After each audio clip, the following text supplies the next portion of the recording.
السلام علیکم ورحمۃ اللہ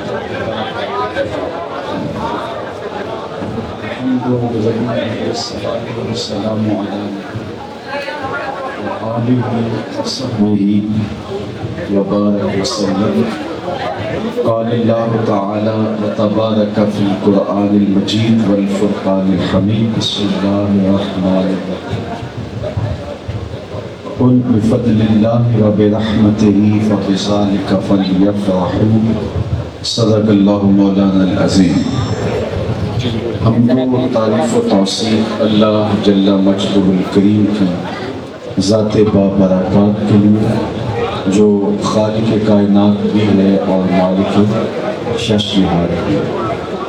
اللہ جل وعلا کی حمد و ثنا کے بعد رسول رحمت شفیع معظم نبی محتشم حضور ختم المرتبت صلی اللہ علیہ وآلہ وسلم کے حضور ناز میں اپنی عقیدتوں، ارادتوں اور محبتوں کا خراج پیش کرنے کے بعد واجب الاحترام عالی مرتبت علماء کرام حضرات، سامعین، منتظرین، اہالیان شہر پشاور، السلام علیکم ورحمۃ اللہ وبرکاتہ. موسم رحمت ربیع الاول شریف اپنی تمام توانائی کے ساتھ جلوہ گر ہوا اور آدھے سے زیادہ سفر طے کر چکا ہے، لیکن حضور کی یادوں کے چراغ مدھم نہیں ہوئے. صدیوں قبل آپ اس دنیا پہ جلوہ گر ہوئے تھے، لیکن ماحول کی شگفتگیاں بتاتی ہیں جیسے کوئی کل ہی گزر کے گیا ہو. زمین سے آسمان تک، آسمان سے لامکان تک ہے، کہاں کھولے تھے یسوع یاد نے، خوشبو کہاں تک ہے. اتنا تذکرہ ہم نے کسی کا ہوتے دیکھا نہیں جتنا میرے حضور علیہ السلام کا ہو رہا ہے. کان جدھر لگا یہ تیری ہی داستان ہے.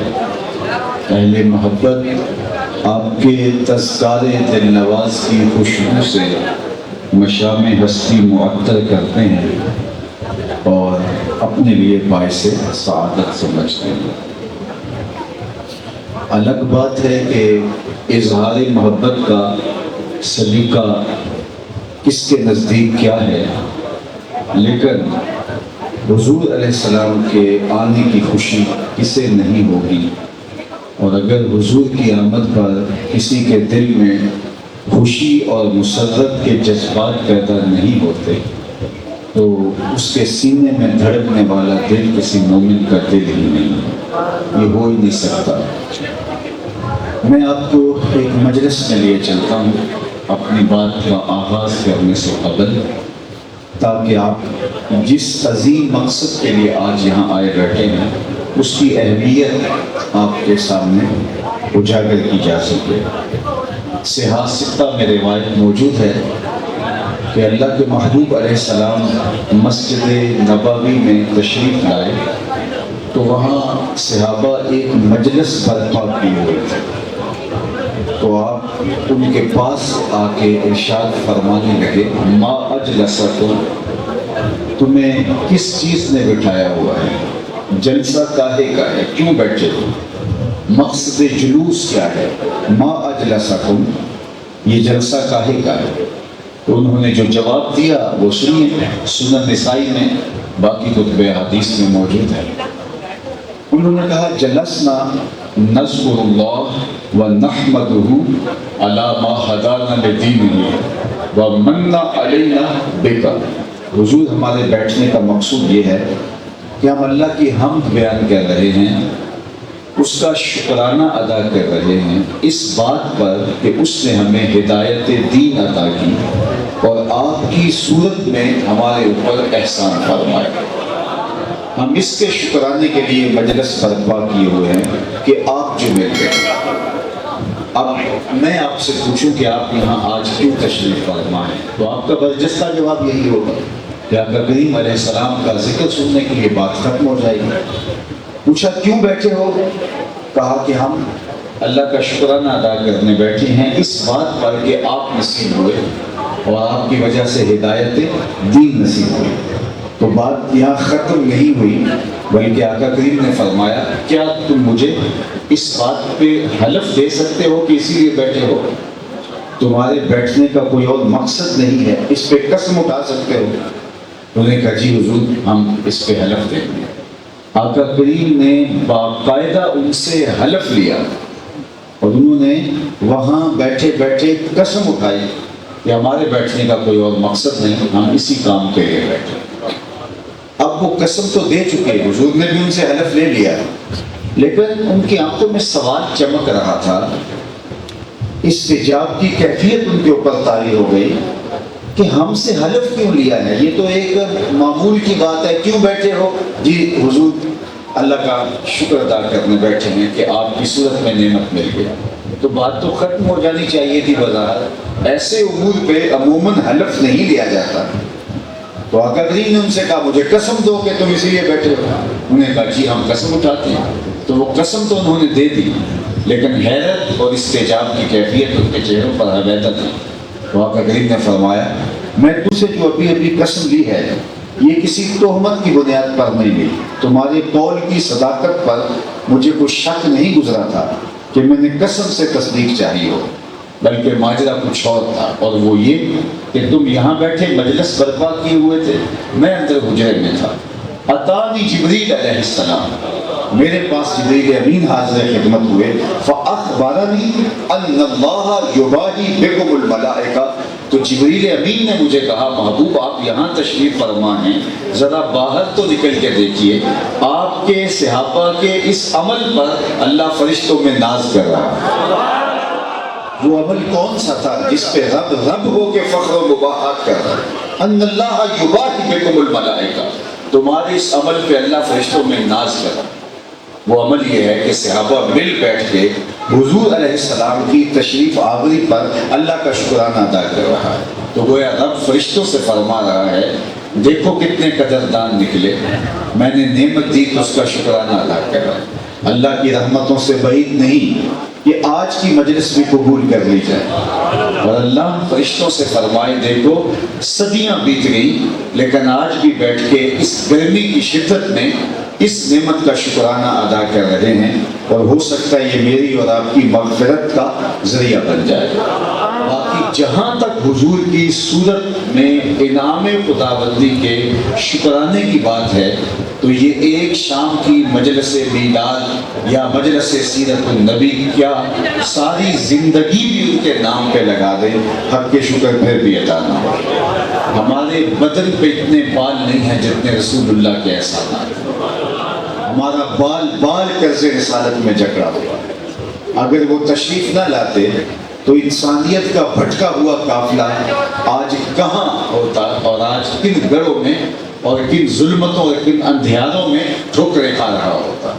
مجھے بتائیے انسان اشرف المخلوقات ہونے کے باوجود حشرات الارض کو، چوپایوں کو، بہائم کو، وحوش و طیور کو، چلتے پانیوں کو اور جلتی آگ کو اور اجرام فلکیہ کو، اپنے ہاتھوں کے تراشے ہوئے اصنام کو، لکڑی کے اوثان کو، مٹی کے مادیوں کو اپنا خدا نہیں مان رہا تھا۔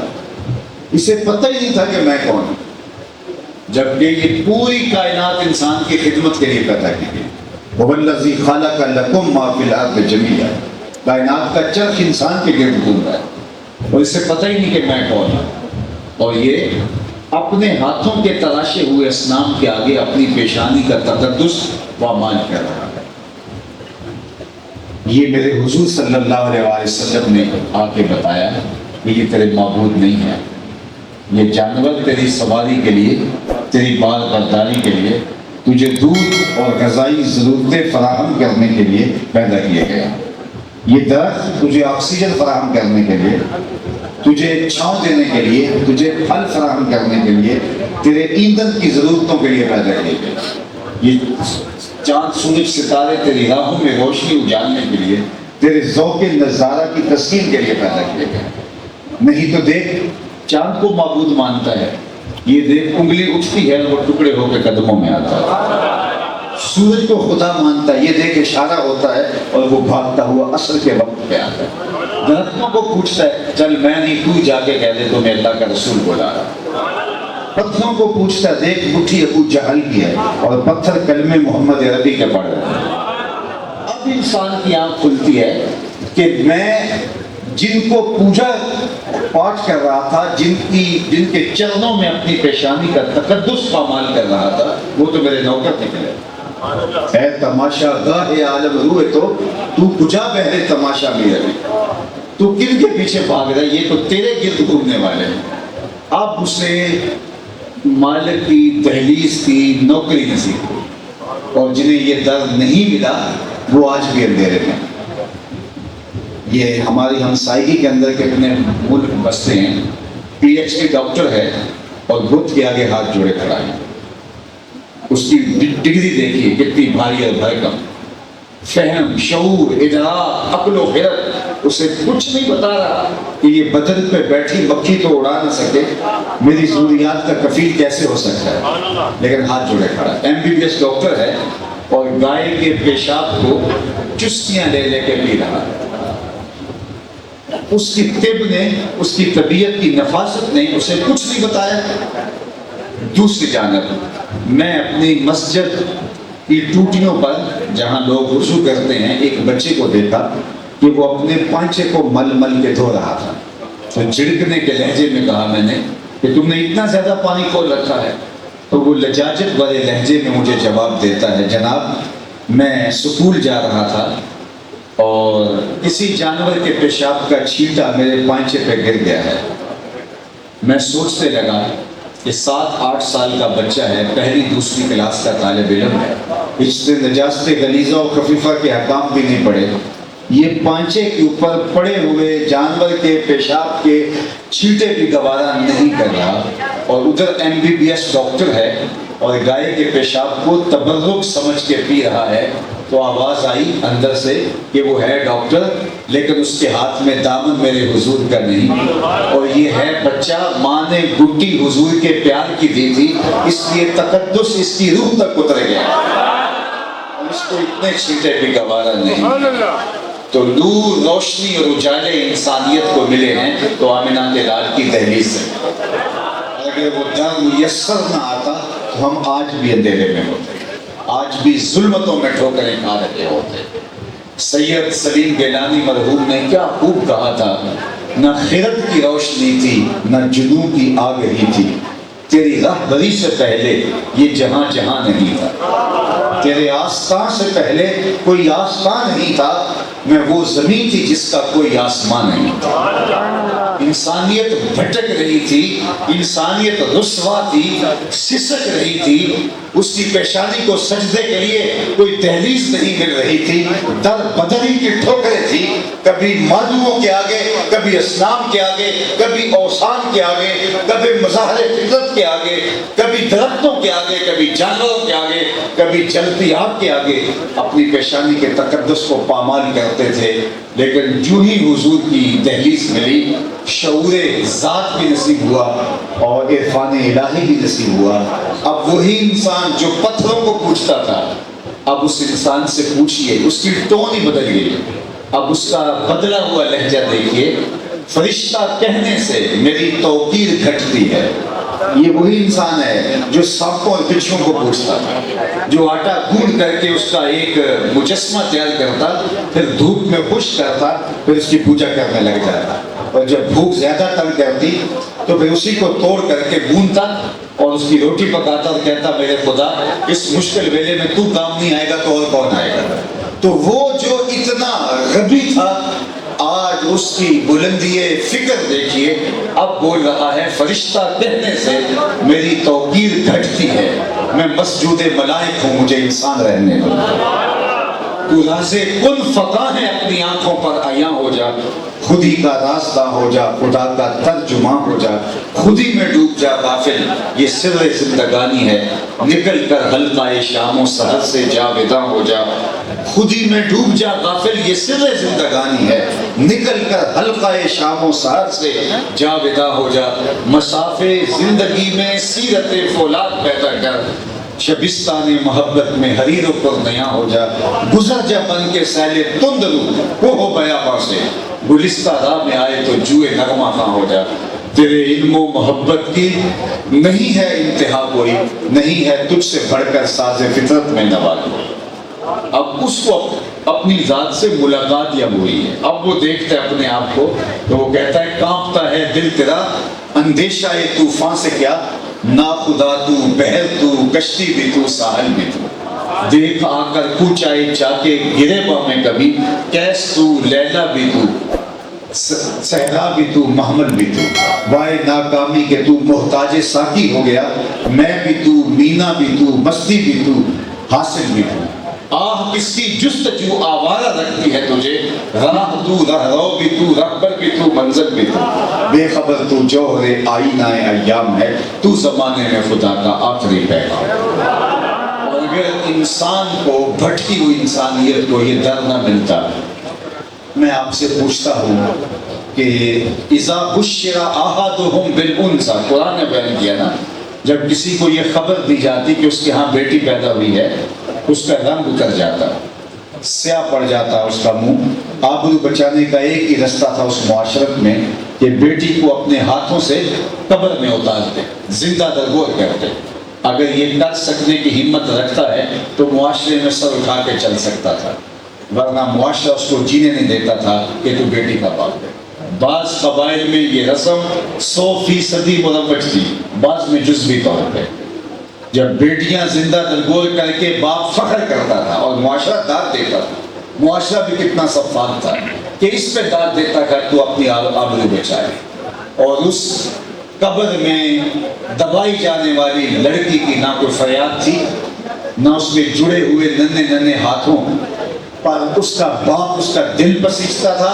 اس کے آنسو بھی اسی ریت میں جذب ہو جاتے تھے جس میں وہ دفن کی گئی. نہ کوئی FIR کٹتی تھی, نہ اس کے لیے کوئی آنٹیاں موم بتی جلاتی تھی, نہ اس کے لیے کوئی دہائی دیتا تھا, نہ کوئی کالم چپتا تھا, نہ انسانی حقوق کی تنظیمیں تھیں جو اس کے حق میں بات کریں, اور نہ اس کے لیے کوئی آنسو بہاتا تھا.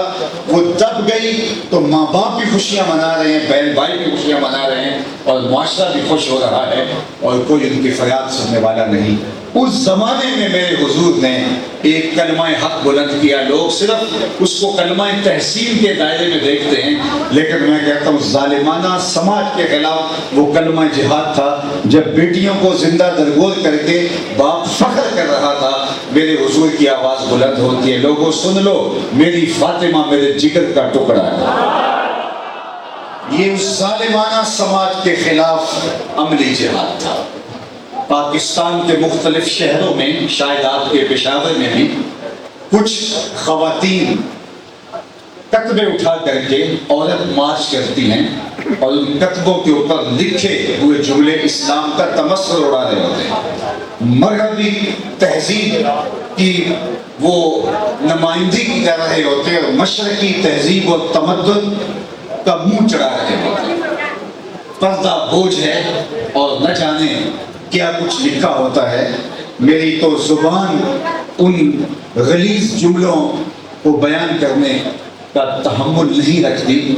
تو آپ پڑھتے ہیں, سوشل میڈیا پہ دیکھتے ہیں, تو میں نے گزشتہ برس کہا تھا کہ آج تم اسلام کے خلاف زبان درازی کر رہی ہو اور سڑکوں پہ نکل آئی ہو کہ اسلام نے ہمیں حق نہیں دیا, تمہیں جینے کا حق ہی آمنہ کے لال نے دیا. تمہیں تو زمانہ جینے کا حق نہیں دیتا تھا. اور اس وقت کے جو لوگ ہیں, میں آپ کو تاریخ کے اوراق کھول کے آپ کے سامنے رکھوں تو عورت کو از قبیل جن سے انسان نہیں مانتے تھے. وہ کہتے ہیں کہ یہ انسان کی ہم شکل ضرور ہے, انسان کی طرح بولتی ضرور ہے, انسان کے بچوں کو جنم بھی دیتی ہے, دودھ پلا کے پروان بھی چڑھاتی ہے, لیکن یہ انسان نہیں ہے. اور مذہبی رہنماؤں کا خیال یہ تھا کہ خدا کے قرب کے راستے میں سب سے بڑی رکاوٹ عورت ہے, عورت بدی کا سرچشمہ ہے. اگر خدا کو پانا ہے تو عورت سے لا تعلقی کا اظہار کرنا پڑے گا. عورت کی موجودگی میں خدا کا قرب حاصل نہیں ہو سکتا. لیکن میرے حضور نے فرمایا, لوگوں سن لو, مجھے عائشہ کے بستر میں وحی اترتی ہے. اللہ اکبر, یہ میرے حضور کا لایا ہوا دین ہے. آئیے قرآن اٹھائیے، فذالک الذی یدعو الیتیم، یہ وہ بدبخت شخص ہے، قرآن نے نشاندہی کی، جو یتیموں کو دھکے دیتا ہے۔ قرآن نے ایسے نہیں کہا، وہ یتیموں کو عملاً دھکے دیتے تھے۔ اور میں نے تاریخ میں ڈھونڈا تو مجھے جو بات سمجھ میں آئی وہ یہ کہ وہ یتیم کو منحوس خیال کرتے تھے، اور وہ کہتے تھے نحوست ہمارے بچوں میں نہ در آئے، چھوٹ کی طرح تھی، اور وہ ان کو کھانا دے دیتے تھے۔ اور یہ بڑی بات نہیں ہے، اسلام نے یتیم کو عزت دینے کا سبق دیا ہے، کھانا اس کے بعد میں آتا ہے۔ اور ہمارا مسئلہ کیا ہے کہ ہم لوگوں کو کھانا دے دیتے ہیں، ان کی عزت نفس کا خیال نہیں رکھتے۔ کلا بل لا تکرمون الیتیم، سورہ الفجر کا مضمون دیکھیے کہ تمہارا مسئلہ کیا ہے، تمہاری معیشتیں اور معاشرتیں برباد کی ہوئی ہیں۔ پچھلی قوموں کی کہانی بیان کرنے کے بعد فرمایا اس کا سبب کیا ہے، کلا بل لا تکرمون الیتیم، تم یتیموں کو عزت نہیں دیتے ہو، روٹی دے دیتے ہو، کھانا دے دیتے ہو، لیکن ان کو عزت نہیں دیتے۔ بچا ہوا کھانا، شادی سے جو دیگ بچ گئی وہ باہر جو پھینک دی ہے تو چلو کسی کے منہ میں پڑ جائے، یہ کمال نہیں ہے۔ ہمارے دین نے ہمیں یتیم کو، غریب کو، بیوگان کو، اراملہ کو، مساکین کو، مفلوق الحال کو، کثیر العیال کو، معذور کو، اپاہج کو کھانا دینے کی بات بھی کی ہے، لیکن اس سے پہلے اس کو عزت دینے کی بات کی ہے۔ اور اگر ہم ان کو عزت نہیں دے سکتے تو ان کو تمہارے کھانے کی ضرورت نہیں ہے، اس کو عزت دیں۔ اس کائنات میں سب سے افضل گھر کون سا ہے؟ اہل پشاور اگر میں آپ سے پوچھوں تو کوئی کہے گا جناب جو شہر کے وسط میں ہے وہ گھر اچھا ہے، چونکہ وہاں انسانی بنیادی ضروریات قریب تر ہیں۔ کوئی کہے گا نہیں جناب جو عالی نصب سوسائٹی میں واقع ہے، آپ کو پتہ ملک کے حالات ایک جیسے نہیں رہتے، تو اس لیے وہ مضبوط سیکورٹی کے حصار میں ہوتا ہے، وہ گھر اچھا ہے۔ کسی نے کہا نہیں جناب ہم تو پہاڑی علاقوں کے رہنے والے ہیں، کسی پہاڑ کی چوٹی پہ ہوگا تو تازہ ہواؤں کے جھونکے مشام ہستی کو تراوت بخشیں گے، لہٰذا وہ گھر اچھا ہے جو کسی اونچے پہاڑ پہ۔ کسی نے کہا دریا کنارے گھر اچھا ہے تاکہ وہاں آنکھوں کو جو نظارے نصیب ہوتے ہیں وہ الگ ہی ایک جمال رکھتے ہیں۔ کسی نے کچھ کہا، کسی نے کچھ کہا، لیکن میرے حضور علیہ السلام نے فرمایا سب سے اچھا گھر وہ ہے جس میں یتیم رہتا ہو، اس کی عزت بھی ہوتی ہے، چاہے وہ 2 مرلے کا جھونپڑا کیوں نہ ہو، چاہے وہ تنکوں کا بنا ہوا گھونسلہ کیوں نہ ہو، لیکن اس پہ یتیم رہتا ہو، اس کی عزت بھی ہوتی ہے۔ ہمارے دین نے تو یہاں تک کہا کہ جہاں بچے اکٹھے کھیل رہے ہوں، تمہارا بچہ بھی بچوں میں کھیل رہا ہو، تمہیں کام پڑ جائے، بچے کو بلانا پڑ گیا ہے، تو اپنے بچے کو بیٹا کہہ کے آواز نہیں دینا، نام لے کے پکارنا ہے۔ جی وہ میرا بیٹا ہے، اگر بیٹا کہہ کے پکاروں تو حرج بھی کیا ہے؟ کہا تم نہیں جانتے، ہو سکتا ہے کھیلنے والوں میں کوئی یتیم بھی کھیل رہا ہے، اور جب تم اپنے بیٹے کو بیٹا کہہ کے پکارو گے تو اسے اپنے باپ کی یاد آ جائے۔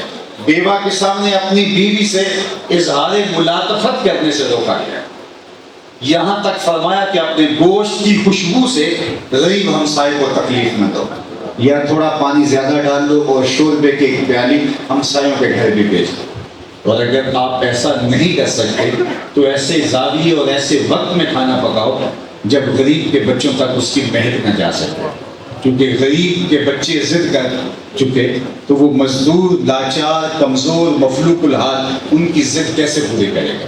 دوپہر کو سلا دیتی ہے بچوں کو وہ اس ڈر سے گلی میں پھر کھلونے بیچنے والا نہ آ جائے۔ تو ہمارے دین نے لوگوں کی نزاکت قلبیہ کا لحاظ اور خیال رکھنے کی تلقین کی ہے۔